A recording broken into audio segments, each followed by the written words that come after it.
உனக்கு கால் வச்சு அப்படின்னு உனக்கு ஒரு நினைப்பு அப்படின்னு எனக்கு ஒரு நினைப்பு அழுதேன். அப்ப என் தந்தையார் சொன்னாரு, வயதானவரோ வாலிபரோ நான் வைக்கக்கூடிய பந்தயத்தில் அவர் தான் ஜெயித்தாரு, நீ அவரை தான் திருமணம் செய்து போகணும் அப்படின்னு சொல்லி அந்த சபையில எனக்கு மாலை மாற்றி அவரது நாட்டிற்கு அனுப்பி வைத்தார். சரிம்மா, நாட்டிற்கு அனுப்பி வைத்தார். அந்த நாட்டிற்கு போகின்ற வழிதடில ஏற்கனவே பந்தயத்தில் தோல்வி விட்டு போன அந்த துரியோதன மன்னன் வழிமறைத்தார். யாரும் உங்களை? ஆமா, அந்த முதியவரை, ஏண்டா வயதானவனே முதியவனே, நீ பத்தினி கல்யாணம் பாஞ்சாலியை கல்யாணம் பண்ணிட்டு போவ, நான் விட்டுட்டு வேடிக்கை பாப்பேன் அப்படின்னு சொல்லி சண்டை சமப்போர்ப்புக்கு நின்றார். அப்பொழுது வயதானவராக இருந்த அவர் வாலிபனாக சுயரூபம் எடுத்து நின்றார். ஓ, அப்பதான் பாத்துக்கிறீங்க அவர்த்த? அவருடையா? இல்லம்மா, அவர் உருவத்தை. ஏண்டா இப்படி அநியாயமா அழிஞ்சு நீ தானே சொன்ன அப்பதான் அவர் சுயரூபத்தை காட்டினாருன்னு. அப்பொழுது சுயரூபம் எடுத்து நின்றார். அப்படி நின்றவர் யார் தெரியுமா? யாரம்மா? என்னை கல்யாணம் செய்தவர் யார் தெரியுமா?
அப்பொழுது வயதானவராக இருந்தவர் வாலிபனாக சுயரூபம் எடுத்து நின்றார். அப்படி நின்றவர் யார் தெரியுமா? பாண்டராஜனுக்கும் குந்தி மந்தாரிக்கு பிறந்த 5 பேர் அண்ணன் தம்பிகள். சரி, தருமர், பீமன், அர்ஜுனன், நகுலன், சகாதேவன் 5 பேர் அண்ணன் தம்பிகள். இருவருக்கு இளையவரும் இருவருக்கு மூத்தவரும் நடு பிறந்த நாயகனாகப்பட்ட ஆனால் அழகு மன்னன் அர்ஜுனர் என்று எனக்கு அப்பொழுதுதான் தெரிந்தது. ஓ, உன்னை திருமணம் செய்தவர் அவர் அர்ஜுனன் என்று? ஆமா, அர்ஜுனர் என்று தெரிந்த உடனே சந்தோஷத்தோட பேர் இன்பத்தோட எனக்கு அப்ப சந்தோஷம் இருக்காதாயா? பண்ண அப்பேற்பட்ட அழகனை பார்த்து நாம இன்னைக்கு நைட்டு செய்ய போறோம்.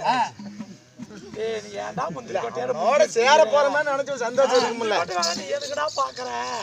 இல்ல கேக்குறத பார்த்தா எப்படி சொல்றான் அப்படியே அவர் நினைச்சு அவரை பார்த்த உடனே எனக்கு அவ்வளவு ஒரு சந்தோஷம் வந்துருச்சு. நம்மளுக்கு தகுந்த மாதிரி ஆளுதான் ஹைட்டுக்கு வெயிட்டுக்கு தகுந்த மாதிரி. அம்மாயா கொஞ்சம் வயிறு முன்னாடி வந்துருச்சு. உன்ன சொல்லல, அவரை. சரி, உனக்கு நினைப்பதான் பொழப்பு கெடுக்க மாட்டேங்குது. சரி, அவரை சொல்றீங்க? ஆமா, அந்த அர்ஜுனரை பார்த்த உடனே பெருத்த சந்தோஷத்தோட பேர் இன்பத்தோட அவரை பின்தொடர்ந்து அவரது நாட்டிற்கு புறப்பட்டு. அப்படி அவர் நாட்டுக்கு? ஆமா. எப்படி இப்படியா?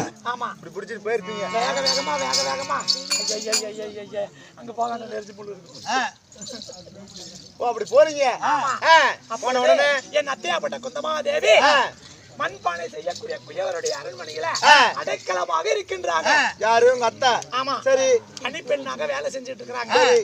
கணவன மனைவி மாலையை கழுத்தமா வெளியே நிக்கிறான்.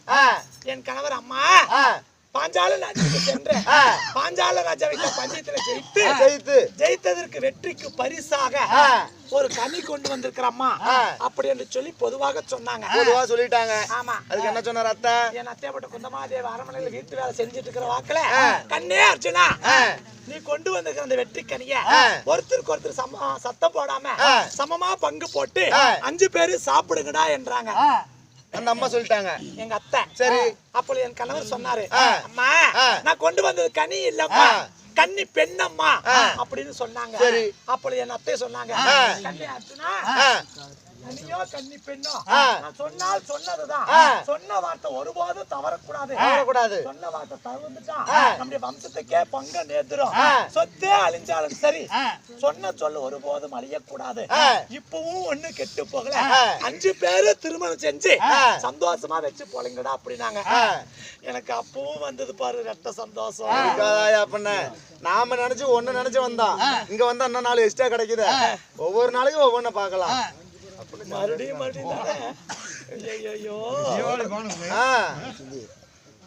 அப்படின்னு எனக்கு இன்னும் ரொம்ப சந்தோஷமா போச்சு. இருக்கும் ரொம்ப சந்தோஷமா இருந்திருக்கும். ஒரு கணம் காட்டு வேலை செஞ்சா, ஒரு கணம் வீட்டுல வேலை செய்யலாம் அப்படின்னு மனசுல சந்தோஷப்பட்டுக்கிட்டு இருந்த போதுல 5 நாட்களில் 5 நாளையில, ஆமா 5 நாட்களில் ஒவ்வொருத்தருக்கும் ஒவ்வொரு நாளைக்கு கல்யாணம். முதல் நாளே தர்மரோட கல்யாணம், 2வது பீமரோட கல்யாணம், 3வது அர்ஜுனரோட கல்யாணம், 4வது நகுலனோட கல்யாணம், 5வது சகாதேவனோட கல்யாணம். 5 நாட்களில் 5வரையும் திருமணம் செய்து, நான் 5வரை திருமணம் செய்திருந்தாலும் அழியாத பத்தினி என்று பெயர் பெற்றவள். 5 பேத்த கல்யாணம் பண்ணங்கற, ஒருத்தனை கல்யாணம் பண்ணா பத்தினின்னு சொல்லலாம். அது எப்படி 5 பேத்துக்கிட்ட போயிட்டு நீ பத்தினின்னு சொல்றிய? அது எப்படி? அழியாத பத்தினி என்று பெயர் பெற்றவள் என்றால் எப்படி தெரியுமா?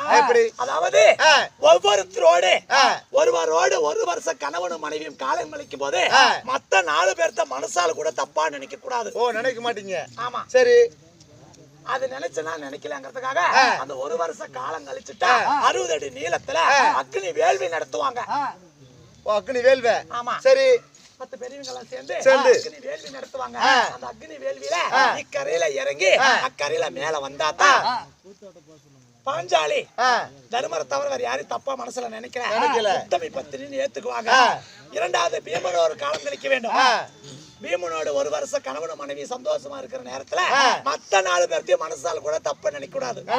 நினைக்க மாட்டீங்க? ஆமா. ஒரு வேளை ஏதாவது ஞாபகம் வந்துரும், அப்ப என்ன பண்ணுவீங்க? அப்படி எரிஞ்சிட்டா அப்புறம் நெருப்புல இறங்கி போவாது பத்தி எரிய வேண்டியது. அதனாலதான் உங்களுக்கு இப்படி ஒரு பரீட்சை. ஆமா. அப்படி இருந்தனாலதான் 5வரை திருமணம் செய்திருந்தாலும் அழியாத பத்தினி என்று பெயர் பெற்று இருந்தாலும் இந்த தினத்துல என் கணவராகப்பட்ட பாலுக்கும் பச்சை தண்ணிக்கும் என்ன மேல் மூச்சு கீழ் மூச்சு வாங்குறாரா? என்ன நடந்துச்சு? ஐயோ கணவர் அம்மா, என்னப்பா நடந்துச்சு? வீட்டுக்காரு. ஐயோ வீட்டுக்காரு. ஐயோ ஐயோ வர வழியில என்னதான் நடந்துச்சு? வீட்டுக்காரு கூட்டு வர சொன்னாருமா. அதுக்கா இவ்வளவு ஆக்சன் கொடுத்தேன் நான் கூட. என்னமோ ஏதோ அவரு ஏற்கனவே இழப்பு நோய் வந்த மாதிரி இருக்கிறாரு அப்படின்னு நான் நீ கத்தவும் நான் என் நினைப்பல்ல. அதனால கணவர் தர்மராஜன் உங்களை ஓடி ஓடி அழைச்சிட்டு வர சொன்னாரு. நல்லா இருக்கிறாரா? அவரு நல்லா தாங்கிறாரு. நல்லா இருக்கிறாரா? நல்லா இருக்கிறாருமா. சரி போகலாம். அவரு நல்லா தான் இருந்தாரு.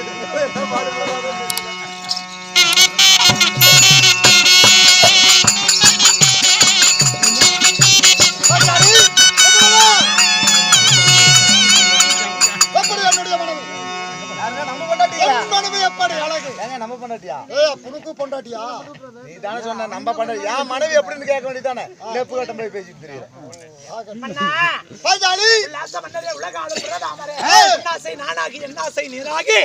ஆசையாய் மலரெடுத்து ஓசையாய் பூச செய்து கல்லானாலும் கணவர் புல்லானாலும் புருஷ கணவனே கண் கண்ட தெய்வம் என்ற பழமொழிக்கு உயிர் கொடுத்து நந்தாவனம் சென்று நறுமலர்களை எல்லாம் கொண்டு வந்து பாதத்தில் கொட்டி குவித்து பன்னீரால் கழுவி எனது பட்டாடையால் உடைத்து திருவடி பாதத்திற்கு நான் பூஜித்தேன். திருமணி படித்திருக்கின்றாய், மன்னனுடைய திருமணியை படித்திருக்கின்றாய். பெண்ண பாத பாத நீ வாடிதான்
பத்தினி அருங்கிலி பாஞ்சாலி மன்னனுடைய திருவடியை பணிந்திருக்கின்றாய். ஆமாங்க. பல்லாண்டு பல்லாண்டு பல கோடி 100 ஆண்டு. சரிங்க. இது மட்டுமல்ல, உன்னை போல பெண்கள் எல்லாம் தேர்க்கு சுகமங்கலியோட வாழ வேண்டும். கட்டிய கணவனோட திருவடி பாத படித கன்யா தேவி அதாவது பாஞ்சாலி தம்முடைய ஆசீர்வாதத்தை என் சிறை மீது வைத்து வச்சுச்சேன் சாமி. ஆகட்டும், நலமுண்டாகட்டும்.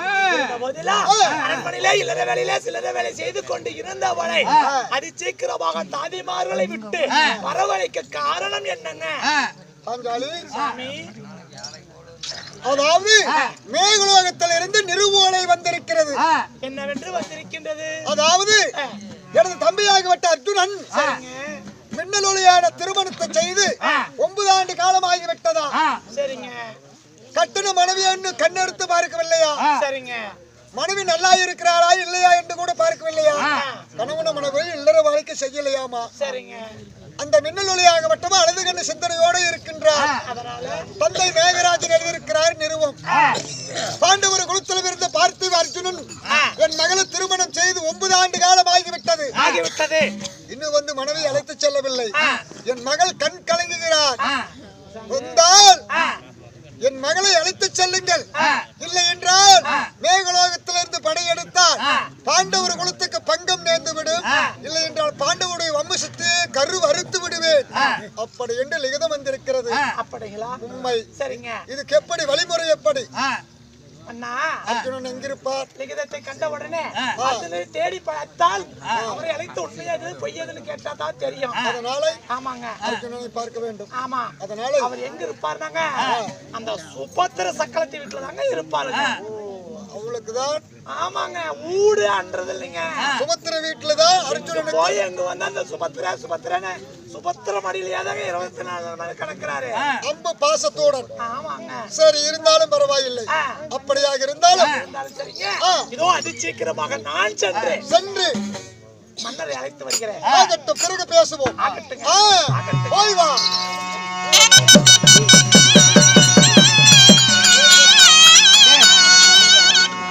சபையார்களே, இப்படியாகத்தானே தாரா புகழ்படுத்த தர்மராஜனும் பத்னி பாஞ்சாலியும் தம்பியாகப்பட்ட ஆனால் அழகு மன்னன் அர்ஜுனன் அழைக்க இப்படி அர்ஜுன மகாராஜன் சபைக்கிற விதம் காண்க.